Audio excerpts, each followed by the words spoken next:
Hi, this is Zach from the government page. The other day, I had the great opportunity of interviewing Medea Benjamin, co founder of CodePink.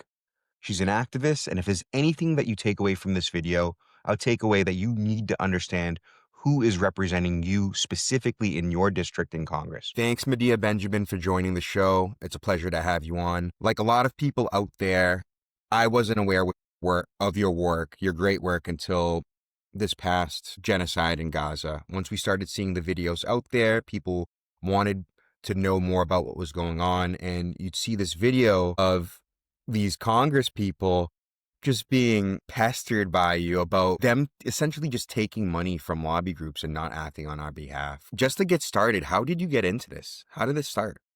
Well, for me, it started a long time ago, back in the days of the Vietnam War when I was in high school, and realized that my government had lied to me, that there was no reason for us to be killing people and being killed thousands of miles away, not to trust my government. And I saw how horrific war was because my friends and loved ones were sent off to Vietnam. And if they survived, they came back very broken people, to say nothing of what we did to the Vietnamese.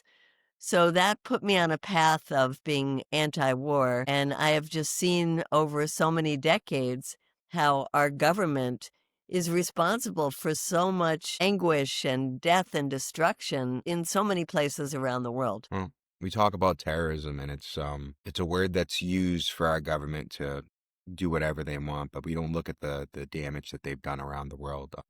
Talking about Gaza and Palestine, I read online that you've been to that part of the world before. Can you tell us about your experience in Palestine and what you've seen personally with your own eyes? Well, first I should say that as someone who grew up in a Jewish family, I was sent to live on a kibbutz in Israel when I was 15, and there I was told by Israelis how horrible the Arabs were and that we should be afraid of them and they want to kill us. And I was also taught that Israel was the home of the Jews and that we should always be faithful to Israel. We should raise money for Israel. We should plant trees for Israel. And so it took me quite a while to unlearn so much of that, and traveling to the Palestinian areas like Jerusalem, East Jerusalem, Palestinian areas in Hebron, in Tulkarem, in Bethlehem, and then going to Gaza, where I've been 7 times, I saw a whole different picture that made me not only question what I had grown up learning, but really made me angry that I hadn't been told the truth. And I felt like I had a responsibility as not only a Jewish person, but also as a US citizen, having seen so much of what our bombs have been doing before October 7th, way before that.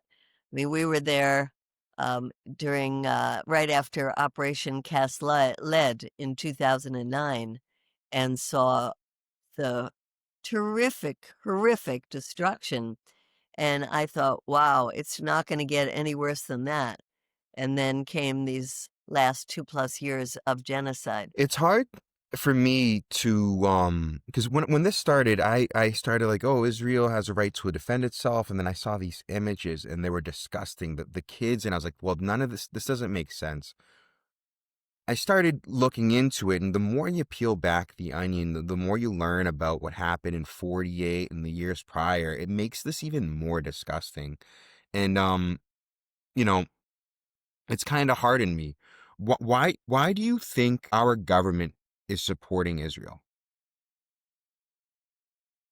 There are many reasons. One of them is that there's a lot of money involved. Many people now know about the lobby group AIPAC, but even before AIPAC, there were pro-Israel lobby groups that put a lot of money into propaganda and taking officials to Israel to see that part of the world from the Israeli government viewpoint.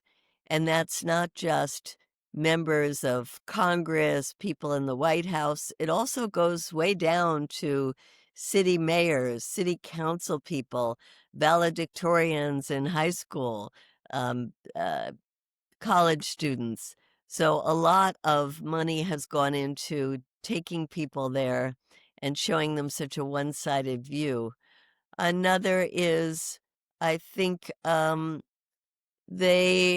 white Americans, it has been portrayed as they're like us. They're Europeans, they're people who believe in democracy. There's been so much anti-Arab sentiment in this country built over many, many decades that it was easy for people to swallow the notion that Israel is the only democracy in the Middle East. Israel is our great ally. And of course, over the years, Israel has become very important for the U.S. in terms of weapons and surveillance and technology, and so intertwined with our huge military industrial surveillance complex that now there are billions and billions and billions of dollars to be made, not just from the war, like the war in Gaza and testing these high-tech weapons, but also now selling these surveillance systems all over the world. And U.S. companies like Palantir, so intertwined with Israeli government spying services. This is perhaps a newer way in which we are entangled. But for many decades, the Israelis have been testing weapons on the people of Gaza and then selling those weapons as tested for massive amounts of money that make a lot of money for our companies like Northrop Grumman and what used to be called Raytheon, Lockheed Martin. And then one other thing I think is important to point out, because sometimes people don't realize the influence of the Christian Zionists. There are more Christian Zionists than there are Jewish Zionists in the United States. They have huge organizations like Christians United for Israel that claims to have 10 million members, and they have a fanatical biblical view of that part of the world in which the Jewish people there are temporary allies until the second coming, when they will all burn in hell if they don't recognize Jesus Christ as their savior. But we have people like Mike Huckabee, the U.S. ambassador to Israel, who is a Christian Zionist who sees the world from that biblical point of view, and refuses to open his eyes to the reality not only of the genocide in Gaza, but also the horrific settler violence in the West Bank, which he has spoken out against a little bit, but not very much. So I think that Christian Zionist element is very important in the answer to the question, why does the U.S. continue to support Israel? Yeah, it's the Mike Huckabee thing gets me. But I was reading a quote by this guy, Stephen J. Rosen. I think it was in 2005. He said, "Overnight, I could have the signature of 70 senators." And he was one of the directors at APAC. He was basically just talking about his influence over our government. A month or two later, he was arrested for espionage. So the creeping hand of these lobby groups, how far they reach, is something that's all worthy. For you, I've seen you primarily through TikTok and Instagram. That's how I got to know you. I feel like I know you a little bit, even though we've just met. But I think last year, Mike Gallagher out of Wisconsin, who takes money from APAC or from these lobby groups. He takes money to basically force the sale of TikTok under the guise of China being, influencing us. And the bill gets passed, and a month later, he goes to that company Palantir that is greatly, greatly profiting from this war in Gaza. And it begs the question, do you think our government is so compromised that these people are just using Congress as a conduit to essentially further their line their pockets with cash? I do, but I also think that many Congress people are well aware that they're being used, and they profit from it as well. When you see all the money that goes into their congressional races. And so it's this vicious circle of corruption. It makes our government totally unrepresentative of what the people want and what is good for our national security. I have never in all my years felt so disconnected to my government, felt so disgusted by the people who are supposed to represent us refuse to. I mean, one thing is morality and decency and just being a human being that cries out for the suffering of people in Gaza. But another is, looking at which way the wind is blowing and recognizing that public opinion is not in favor of Israel. So you would think that there would be many more Republicans, especially, but more of these conservative Democrats would already be getting off the Israel bandwagon. Now, we're seeing that to some extent with more members of Congress and certainly candidates now saying that they won't take money from AIPAC. But still, the power of AIPAC is awe-inspiring, and the way that you had portrayed it about these companies using Congress, I would say yes to one extent, but no to the extent that members of Congress are pretty much aware of what they are being used for, and they too are thinking that this is the way they stay in power. Now it's becoming more and more critical for them to weigh, is it in their favor to continue to stand with Israel, or is it in their favor to start listening to constituents? And I think we're going to see a lot of that in the coming year with the midterm elections. Now, you're right. You're right on the money there. I just met with another candidate in Florida. His name's Aaron Baker, who is very critical of AIPAC. And he's a Republican. And then I'm meeting with another one, Jason Poulos in Massachusetts, who's a Democrat, who's very critical of AIPAC.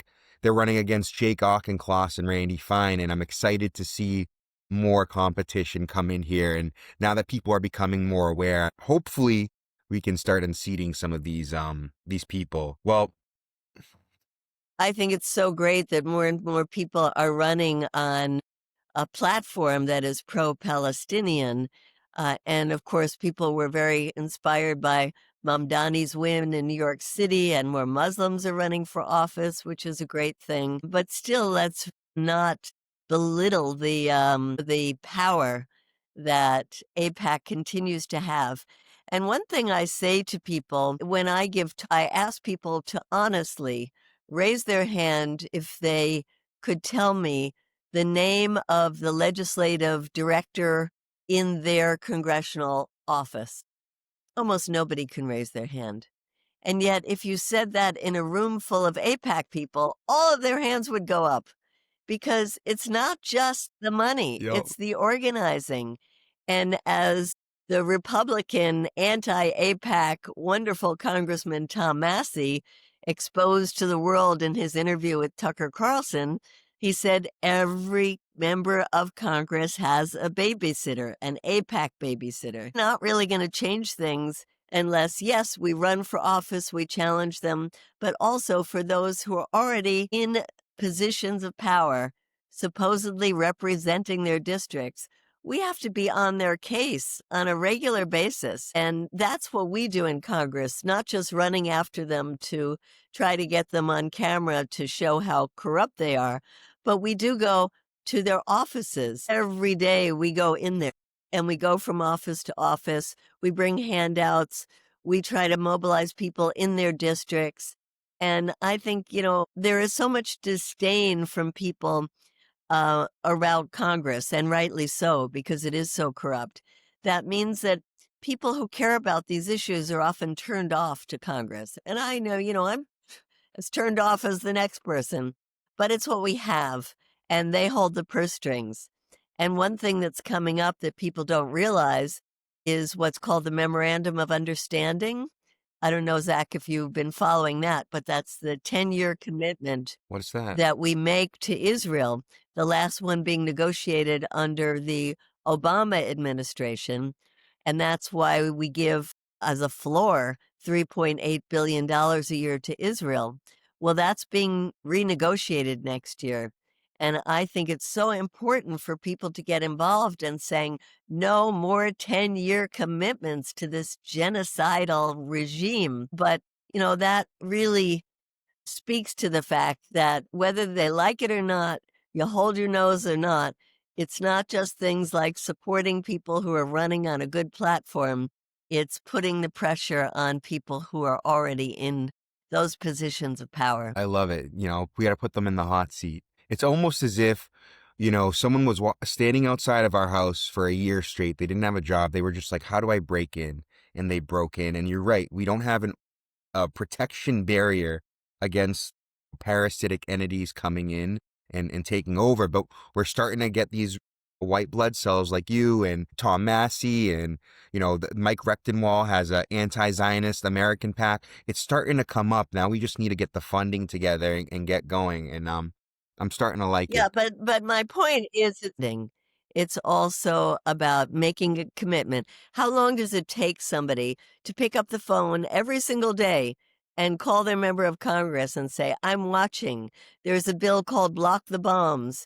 I see you haven't signed it. Majority of people do not want to send more bombs to Israel. Please sign that bill." And then you Yeah. hang up, and then you call the next day and the next day, or you organize in your community and get a good group of, religious folks, people in the professional world, a delegation that is somewhat high level, and you go to visit them in their district. That is in addition to the money stuff. That's what APAC does on a regular basis, and we have to do it as well. I love that. That's such a good idea. And I like the idea of organizing around it rather than one person because I've been harassing my congressperson, Jake Auchincloss, who's unabashedly again wants to go to our war with Iran. He's a Democrat in Massachusetts, wants to go to our war with Iran, wants to send weapons to Israel. It's crazy, but I'm just one person harassing him. Like you said, we as a country should try to organize and do stuff like that. That's such a Well, great point. I don't know if you Wow. work with Massachusetts Peace Action, but they are very, very well organized in Massachusetts. And it's one of the reasons that Massachusetts has some of the better members of Congress, like Jim McGovern, or like Ayanna Pressley, or like Elizabeth Warren. Even Markey is not that awful.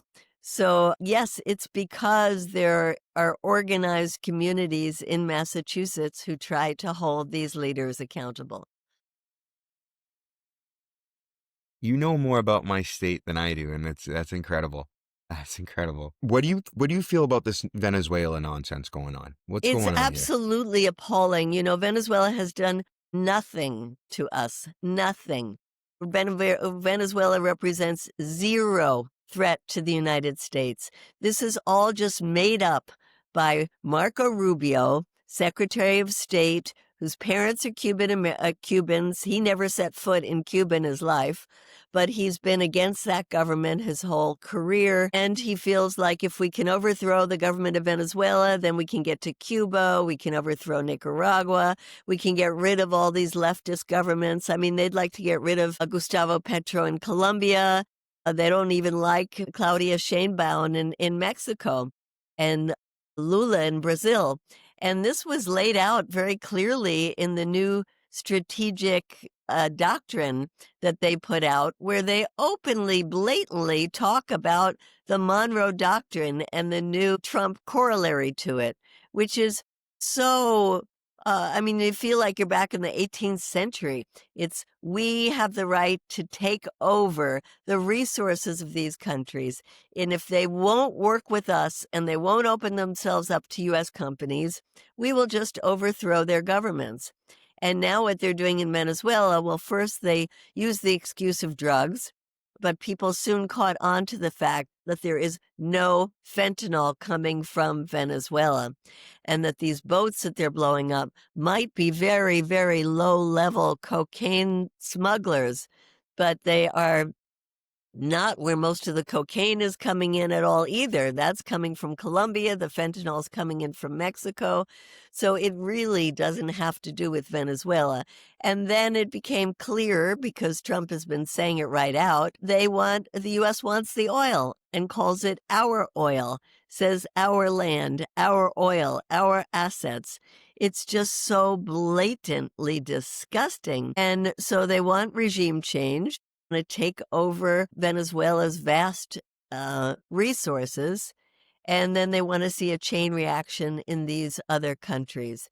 And as I mentioned, Marco Rubio, I think it's important for people to realize that he is the one pushing this whole agenda. I think Trump is recognizing that the MAGA base does not like this. The public opinion polls show that 70% of the people, including Republicans are more open to blowing up these boats because they've been lied to and said, this is fentanyl coming from Venezuela. But they're not in favor of U.S. military invasion in Venezuela. And I think that's put Trump in a kind of bind because he's been so aggressive, including the latest taking over of this oil tanker and saying that we will take over any tankers with sanctioned U.S. boats. Now, this is totally illegal because a country, whether it's the U.S. superpower or not, can't just say, oh, this boat is sanctioned because we sanction it. No, that's a real term that's supposed to be done by the United Nations. And there is nothing in Venezuela that has been sanctioned by the United Nations. So it's totally illegal. It's getting Trump further and further into this hole of saying, we've got to get rid of Maduro. His days are numbered. We've got to do something. We send our armada there. We get 15,000 troops there. And then he feels he looks like a patsy if he doesn't go in and invade. And yet cooler heads are telling him this is a terrible idea, just like it was a terrible idea to invade Iraq over 20 years ago. So I think there has to be a way out for Trump in which he can make some kind of deal with Maduro that makes it look like he won something. But certainly in the meantime, we have to keep organizing to say no. In fact, I'll stand up here. My shirt says hands off Venezuela. And we've been protesting every day, moving the dial in terms of Congress, which has been very exciting. The last week, there was a vote on what's called the War Powers Resolution, which is a resolution really just affirming what the Constitution says, that the president doesn't have the right to go to war. It has to be authorized by Congress. And in the last vote, every single Democrat voted to stop Trump except for two. There were three Republicans, Tom Massey, Marjorie Taylor Greene, and Don Bacon, who sided with the Democrats. So it lost by 2 votes, but it still sent a very strong signal to President Trump that there is a lot of opposition to this idea of a military invasion of Venezuela. But in the meantime, let me say, Zachary, that It's not going to fly. yeah, let me say that what they're doing, though, is squeezing the economy even further. And Venezuela has been under U.S. sanctions now for 2 decades, and it was tightened under Trump, and now it's being tightened even further because when the U.S. takes over a tanker, it sends a message to all the shipping companies, don't go to Venezuela. It is very dangerous.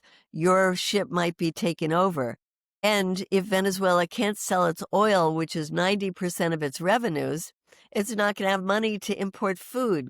And there's the possibility of real hunger in Venezuela now. And the last time the sanctions were tightened like this, it led to a massive exodus from the country. And now the U.S. is canceling what's called temporary protective status for Venezuelans.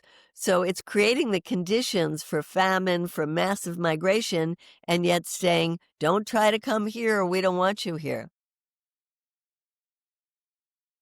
It's disgusting. It's absolutely disgusting. And, we saw what the sanctions did to Iraq in the 90s, killing millions of people, hundreds and hundreds of thousands of children.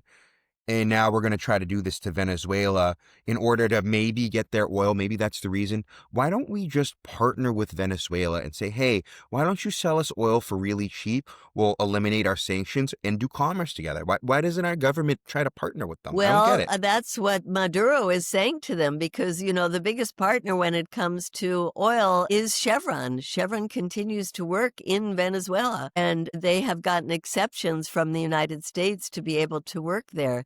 But it's part of this issue of getting rid of a government that the U.S. doesn't like. This is a government that supports Cuba. Some of the oil that was in that tanker was on its way to Cuba. The U.S. for 60 years has tried to overthrow the Cuban government. Marco Rubio says this is exactly the time. The Cuban economy never recovered from COVID. It's been a very, very difficult situation.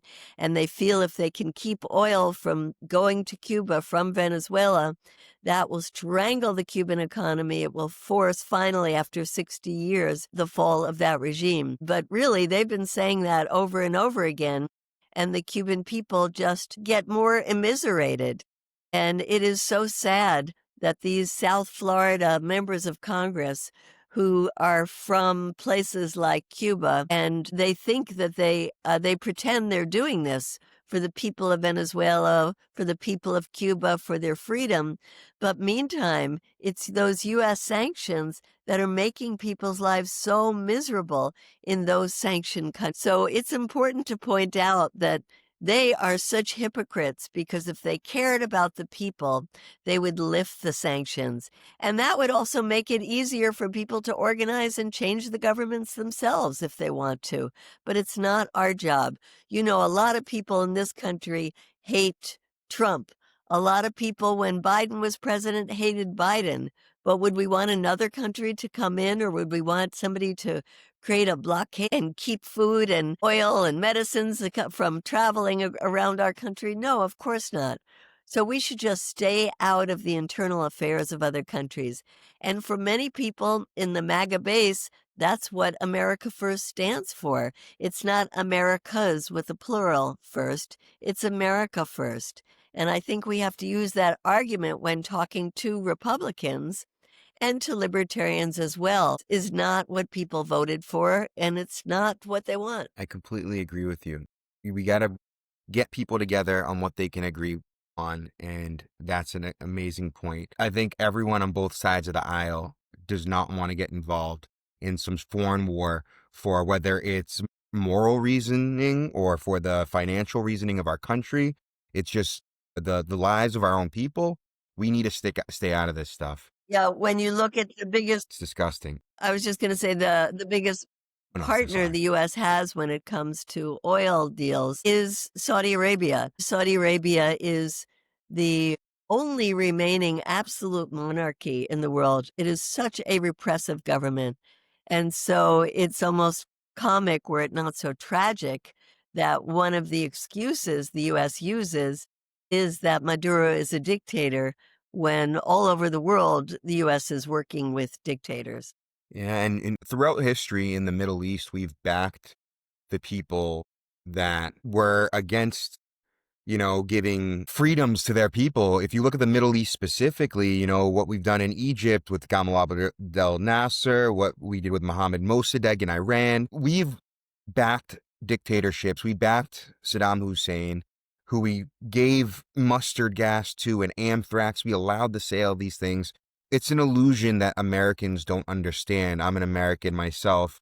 They don't understand. A lot of us don't understand that what's on television is removed from reality. It's not the truth. We are not this global force for good.